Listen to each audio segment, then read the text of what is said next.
V koaliciji so prepričani, da najnovejše ugotovitve potrjujejo tezo o škodljivih političnih praksah pri nas, ne pa tudi, da bi lahko kakorkoli vplivale na bližajoči se praznik demokracije. Pred korupcijo, ki jo domnevno razkriva serija skrivnih posnetkov, pa svarijo krščanski demokrati. Kdo je snemal in na kakšen način so posnetki prišli v javnost, morajo ugotoviti za to pristojni organi. Nas pa skrbi to, kar smo na teh posnetkih videli in slišali, v kakšni družbi živimo in kdo vodi to državo. Korupcijo preganjajo ustrezne institucije, ki jih zato imamo v demokratični in pravni državi.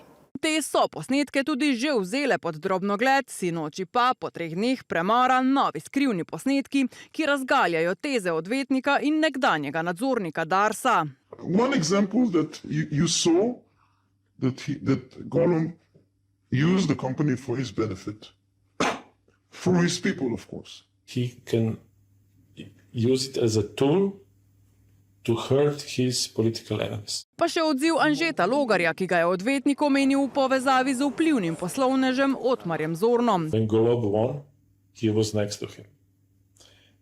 When now he is with Logar.